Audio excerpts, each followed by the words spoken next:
Assalamualaikum warahmatullahi wabarakatuh, sahabatku, terutama para pemimpin, para manajer, dan juga para calon pemimpin dan calon manajer yang saya hormati.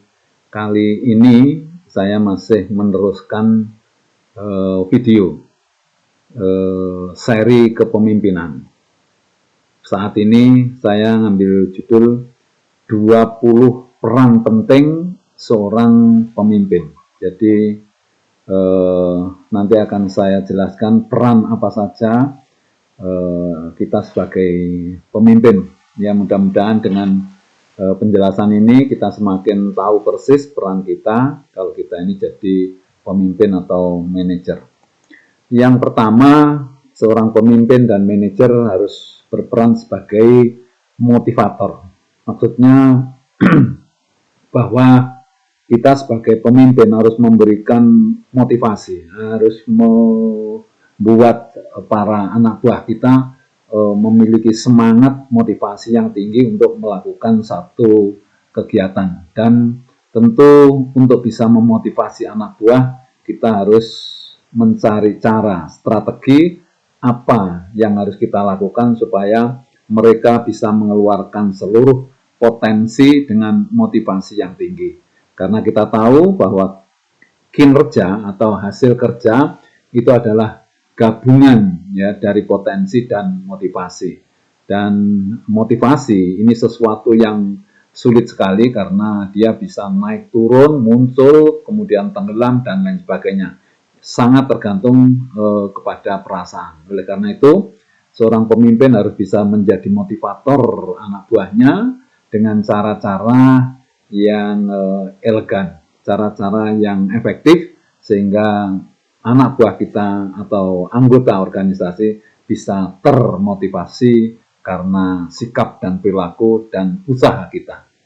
Kemudian yang kedua, seorang pemimpin juga harus berperan sebagai dinamisator. Maksudnya bahwa bagaimana di perusahaan atau di organisasi itu suasananya menjadi dinamis ya, karena kita melakukan satu gerakan-gerakan sehingga anak buah kita ya, kemudian anggota organisasi ini bisa dinamis. Artinya bisa ada hal-hal baru yang muncul dan yang dikerjakan sehingga untuk perbaikan situasi dan perbaikan kerja.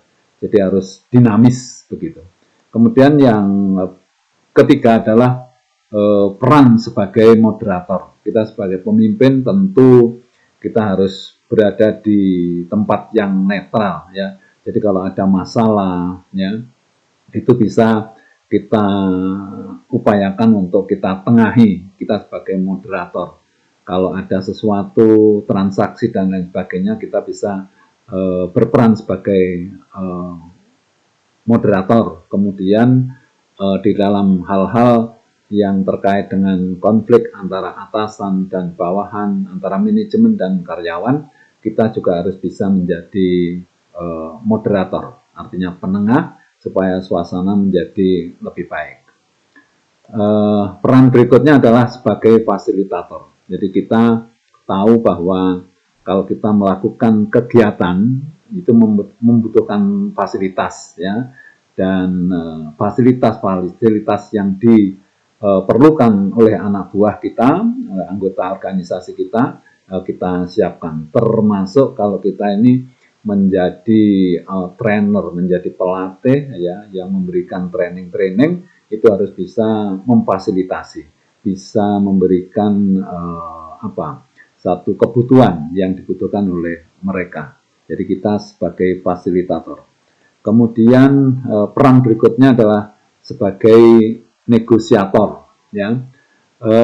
Kita seorang pemimpin itu harus bisa bernego ya, bernegosiasi baik di dalam bisnis organisasi kita atau perusahaan kita, maupun kita bernegosiasi terkait dengan bagaimana perjanjian ya, kerja bersama antara manajemen dengan karyawan, itu kita harus bisa menjadi negosiator.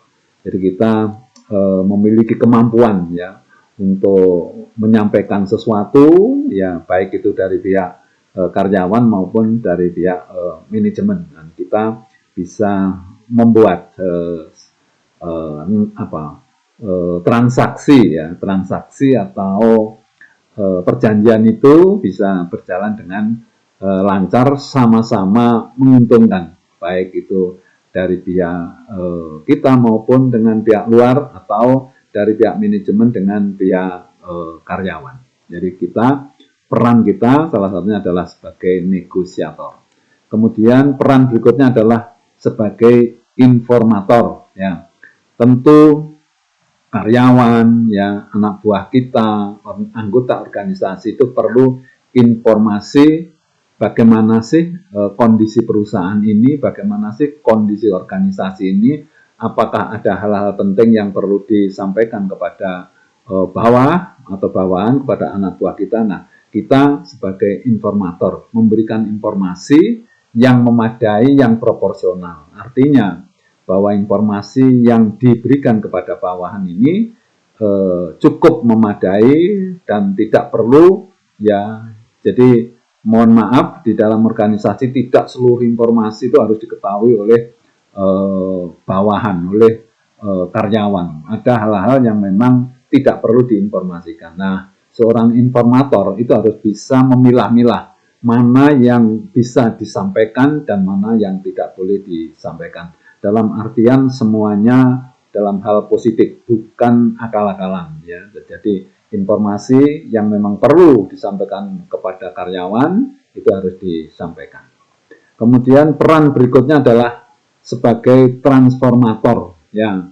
Kita tahu transformator itu fungsinya menurunkan tegangan ya. Jadi kalau di dalam ilmu listrik itu tegangan tinggi 220 menjadi tegangan 4 atau 8 volt begitu ya. Seperti kalau kita punya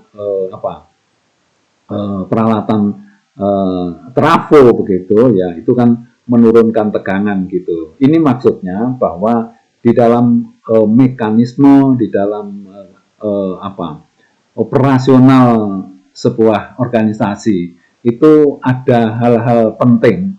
Kalau kita sampaikan begitu saja, ya pasti akan menimbulkan gejolak. Karena hal sesuatu yang sensitif dan lain sebagainya. Oleh karena itu, kita berfungsi sebagai transformator, maksudnya bahwa informasi yang kita dapatkan atau informasi dari atas itu harus kita rubah ya sedemikian rupa, tetapi isinya tidak berubah, cuma tegangannya yang rendah, sehingga kalangan bawah itu tidak kaget dengan informasi ini ya. Jadi kita harus bisa menginformasikan sesuatu atau merubah ya, tetapi tanpa merubah maknanya atau isinya, tetapi kita bisa merubah bagaimana supaya karyawan atau orang bawah itu bisa menerima dengan baik. Jadi peran sebagai transformator.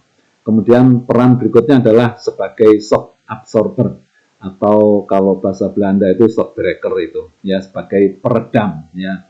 Karena di dalam operasional ya, di dalam mekanisme organisasi itu seringkali juga terjadi sesuatu ya, yang sesuatu kejutan gitu ya, yang kadang-kadang ini membuat para karyawan anggota organisasi ini terkejut ya, atau kaget ya, sehingga bisa menurunkan semangat. Oleh karena itu, kalau terjadi apa-apa ya di dalam perusahaan itu, peran pemimpin sebagai shock absorber itu harus meredam ya, diredam suasananya supaya bisa kembali menjadi kondusif. Walaupun masih ada masalah, lah itu masalah akan diselesaikan waktu berikutnya, tetapi karyawan dan lain sebagainya sudah bisa tenang ya.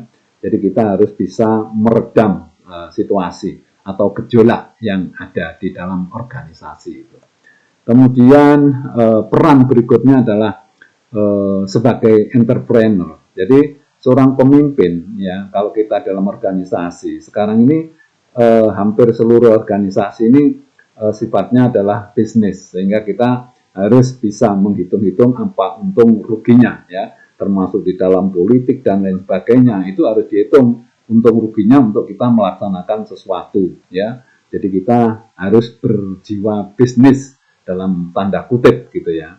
Jadi kita pasti, ya, jadi kalau entrepreneur itu selalu berpikir azas manfaat, ya. Jadi apa manfaatnya suatu kegiatan itu dilakukan. Jadi dihitung-hitung, termasuk kalau kita nanti melakukan satu kegiatan, bahwa kegiatan ini harus bisa berjalan efektif dan efisien dengan biaya yang relatif rendah, tetapi manfaat bisa maksimum.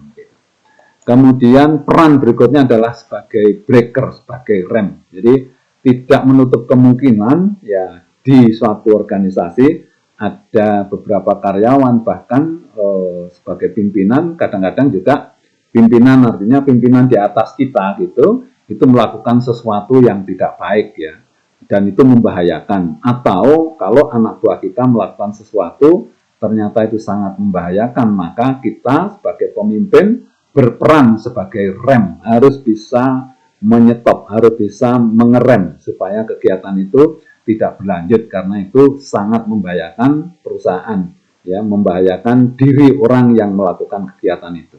Sehingga peran kita sebagai rem, sebagai breaker itu harus bisa efektif. Nah, kalau rem betul itu bisa vakum, ya pakem gitu ya. Jadi bisa efektif. Kemudian peran berikutnya adalah sebagai starter. Ya, suatu kegiatan yang paling sulit itu adalah memulai satu kegiatan. Sehingga seorang pimpinan, seorang manajer itu harus mampu menjadi starter, harus mampu menjadi trigger gitu ya, supaya kegiatan itu bisa berjalan. Ya, tetapi kita sudah harus juga membuat satu perencanaan yang matang. Kemudian kapan kita harus memulai, kapan harus kegiatan itu kita start, ya, supaya gerakan atau kegiatan itu bisa berjalan. Karena sesuatu yang paling sulit adalah memulai, dan peran sebagai starter harus bisa melakukan itu. Kemudian peran berikutnya adalah sebagai charger. Ya, kita tahu bahwa semangat kerja, motivasi kerja itu naik turun. Sama dengan kalau kita bicara agama, itu iman. Iman kita itu kadang-kadang tinggi, terus kemudian melemah, tinggi, melemah. Lah, motivasi atau semangat kerja juga seperti itu. Oleh karena itu, kita sebagai pemimpin harus bisa berperan sebagai charger. Jadi mengisi, ya, memberikan motivasi lagi, memberikan semangat lagi kepada bawahan kita, ya, supaya bisa bekerja dengan kembali dengan semangat yang tinggi. Kemudian peran berikutnya adalah sebagai alarm, ya, sebagai alarm. Alarm itu tanda bahwa itu untuk melakukan sesuatu atau untuk bangun atau untuk tanda bahaya, ya. Jadi kita kalau ada sesuatu yang kita anggap bahaya, maka kita harus segera memberikan tanda-tanda, memberikan alarm, memberikan bunyi, atau mungkin kita bisa menyetop supaya itu tidak berkelanjutan. Kemudian kita juga sebagai alarm itu juga mengingatkan bahwa acara atau agenda, ya, kegiatan ini harus sudah dimulai, ya, kapan. Terus kemudian juga ada tanda-tanda kalau suatu kegiatan ini harus kita akhiri, ya. Jadi kita berperan sebagai alarm, ya. Kemudian peran berikutnya adalah sebagai refrigerator, ya, sebagai pendingin, sebagai kulkas, ya. Kita tahu bahwa suasana di tempat kerja itu tidak selamanya baik gitu. Ada sesuatu konflik, ada satu masalah yang besar. Nah, kita harus bisa mendinginkan, ya, harus bisa menjadi pendingin supaya suasana atau situasinya bisa kita atasi, kita selesaikan masalah-masalah yang ada. Dan juga kita harus bisa juga mendinginkan kalau ada dua orang berkonflik begitu, kita harus jadi pendinginnya supaya tidak terjadi sesuatu yang tidak kita harapkan, ya. Jadi peran sebagai refrigerator, sebagai pendingin. Kemudian peran berikutnya adalah sebagai komunikator, ya. Ini peran utama. Jadi kalau kita ini sebagai pemimpin harus bisa berkomunikasi dengan bawahan, kemudian juga memberikan kesempatan kepada pihak-pihak, ya dua pihak yang harus berkomunikasi. Kalau terjadi konflik maka seorang pimpinan harus bisa menjadi komunikator yang baik, gitu. Artinya memfasilitasi supaya pihak-pihak yang berkonflik itu bisa berkomunikasi kembali, ya.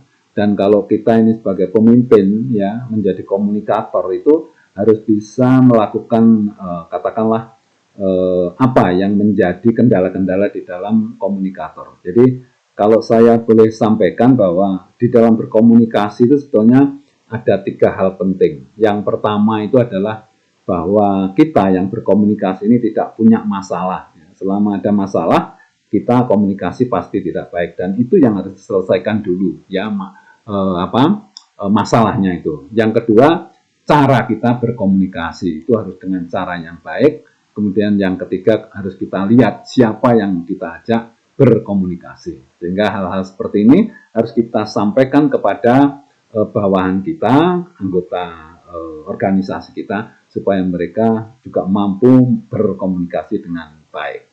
Kemudian peran berikutnya adalah sebagai monitor, ya, pemantau. Jadi kita sebagai pemimpin itu harus bisa memonitor, ya, suatu kegiatan itu bisa berjalan baik atau ada satu penyimpangan. Kalau kita bisa memonitor satu kegiatan kemudian ada satu penyimpangan, itu akan segera kita ketahui. Nah, kalau kita sudah segera tahu, maka pengatasannya, penyelesaiannya akan lebih mudah daripada kalau masalah itu sudah membesar. Oleh karena itu, peran sebagai monitor harus juga terus-menerus kita lakukan. Mengamati satu kegiatan itu sudah bisa berjalan dengan baik sesuai dengan rencana, sesuai dengan programnya atau tidak, ya. Jadi ini fungsi sebagai monitor. Kemudian fungsi berikutnya adalah sebagai controller, ya, pengendali. Jadi kita ini kalau kita berperan di perusahaan sebagai pemimpin, kita ini harus bisa mengendalikan anak buah kita, ya. Kita tidak jarang menemui anak buah yang juga agak, mohon maaf, atau beling begitu. Nah, kita harus bisa mengendalikan mereka. Kemudian kita juga harus bisa mengendalikan satu kegiatan supaya kegiatan itu berjalan dengan lancar sesuai dengan program, ya. Kalau monitor tadi itu hanya mengetahui bahwa ini baik atau tidak, tetapi kalau kontrol, harus sebagai kontrol itu sekaligus kita harus memperbaiki, ya, bagaimana suatu kegiatan itu yang tidak berjalan dengan baik itu langsung bisa kita perbaiki, kita betulkan, ya, karena kita fungsinya adalah pengendali atau controller. Kemudian peran berikutnya adalah sebagai teacher, ya, sebagai pengajar, ya, bahwa kita ini kalau sebagai pemimpin itu harus memberikan pelatihan, harus memberikan ilmu kita ini kepada bawahan, ya. Kita sebagai trainer, sebagai teacher itu harus terus-menerus kita lakukan. Supaya apa? Supaya anak buah kita memiliki kemampuan yang meningkat sehingga dalam melakukan tugas pekerjaannya bisa lebih ringan dan mungkin dari sisi target-target akan lebih bisa meningkat, gitu. Jadi kita sebagai pemimpin itu juga sekaligus sebagai teacher, sebagai guru, ya, memberikan ilmu kita kepada anak buah kita. Kita jangan sampai pelit terhadap ilmu, karena kalau kita ini bisa menjadi guru yang baik, maka anak buah kita ini akan mampu, akan meningkat. Kemudian kita akan lebih ringan, bahkan kita bisa mengerjakan sesuatu yang lebih strategis. Jangan kita berkutat di tugas-tugas yang seharusnya dikerjakan oleh bawahan kita. Kemudian peran berikutnya adalah sebagai resources allocator. Jadi kita pembagi sumber daya.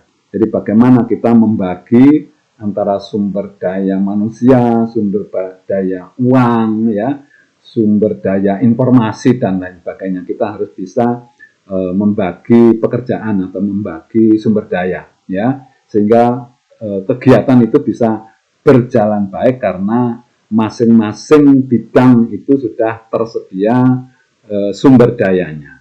Ya, baik, kita teruskan.